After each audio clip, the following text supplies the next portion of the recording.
All right, let's dive right into one of the weirdest, most powerful ideas in all of physics, quantum criticality. We're going to explore what happens when you push matter to the absolute brink, to a place where, honestly, our everyday sense of reality just completely falls apart. So it all kicks off with a really deep mystery. You see, there's this whole family of materials out there that just, well, they don't play by the rules. They act like total outlaws, constantly breaking the laws of physics that are supposed to govern how metals work. We call them strange metals, and the million-dollar question is, why? Okay, so let's look at the crime scene. In any normal metal, you'd find electrical resistance kind of changes with the square of the temperature. But in these strange metals, get this, it's a perfect, dead straight line. It's bizarre. And their electrons, they stop acting like tiny individual particles and start behaving more like this chaotic, swirling quantum soup. But the weirdest part? They throw away energy at the absolute fastest rate allowed by the laws of quantum mechanics. I mean, a speed limit set by Planck's constant itself. It's like they are permanently redlined. To figure this out, we're going to approach this like a detective story. First, we'll lay out the mystery of these strange metals. Then, we'll take a trip to a world with no heat. After that, we'll identify our prime suspect, this infinitely sensitive point. We'll see how it just shatters all the standard theories, and then, finally, we get to the payoff. And trust me, it could literally change everything. So, let's kick off our investigation with these strange metals.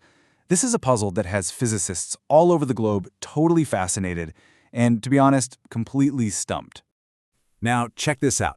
This isn't just theory, we've got hard data. Look at these materials. They couldn't be more different. In that first one, the electrons are acting like they're 1,000 times heavier than they should be. The second one, only about 8 times heavier. But look at that last column.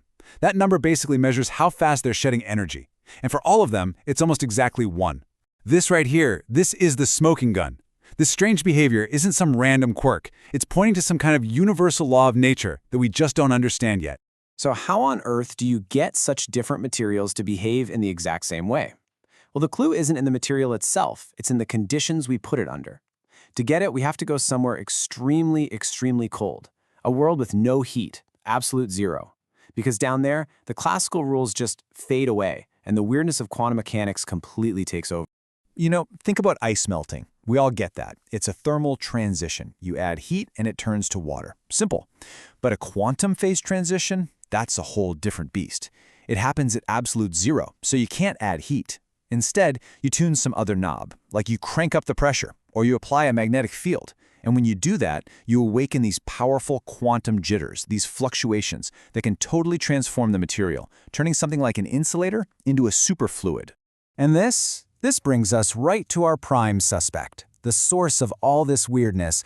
It's not a thing or a particle. It's a single, infinitely powerful point on the map of reality. We call it the quantum critical point, or QCP. So what is it? It's a singularity, a point of infinite change that exists only at absolute zero. It sits right on the border between two totally different quantum states, like, say, magnetism and no magnetism. And you get there by tuning that knob, pressure, magnetic field, pushing the material right up to the very edge. This is the key idea right here. Imagine balancing a needle perfectly on its tip.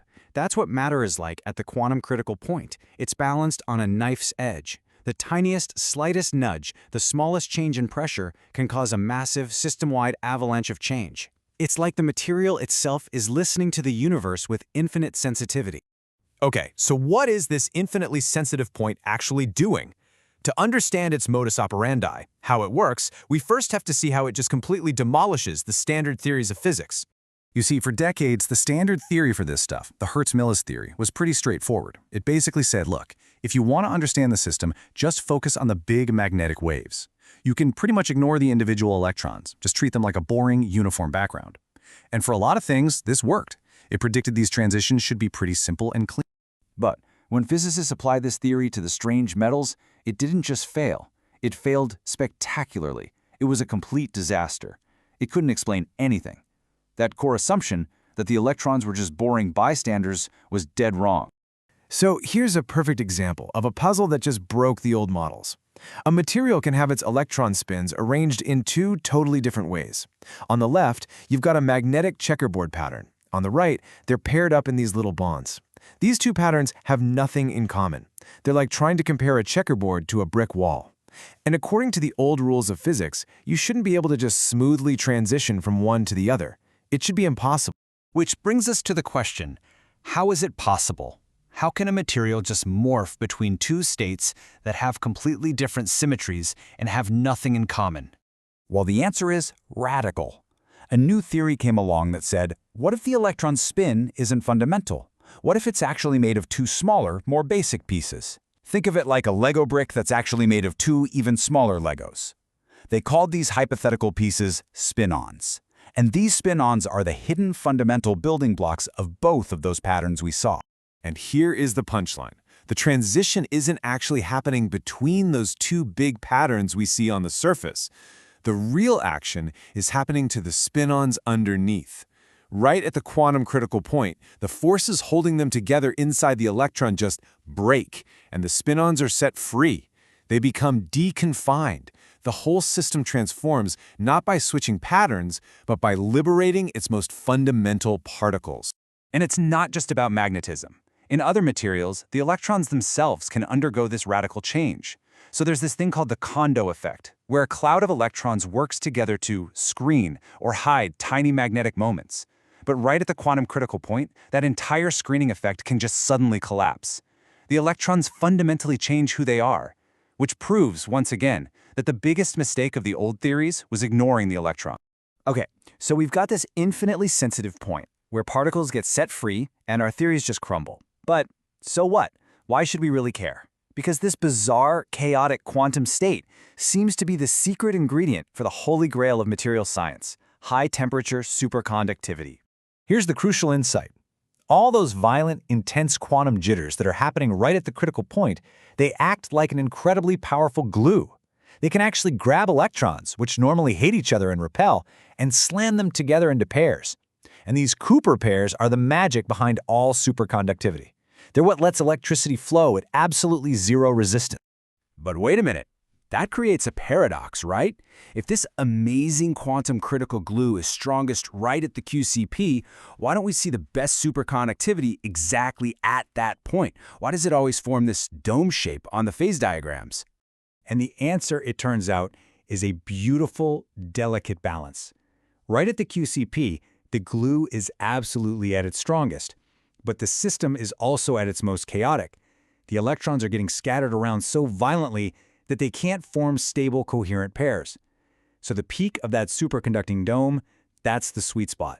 It's the perfect compromise where the glue is still incredibly strong, but the electrons are just calm enough to actually find a partner and create that robust superconducting state. And this quote from the research really just says it all. That whole strange metal region that spreads out from the quantum critical point, it's not just a weird curiosity. It is the breeding ground for the strongest electron pairing known to science. Which leaves us with the ultimate tantalizing question.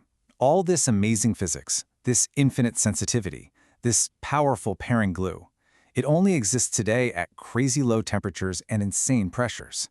But what if we could understand it well enough to actually design a material that lives permanently in that quantum critical sweet spot? Not near absolute zero, but at room temperature. The person who figures that out will unlock a whole new era of technology.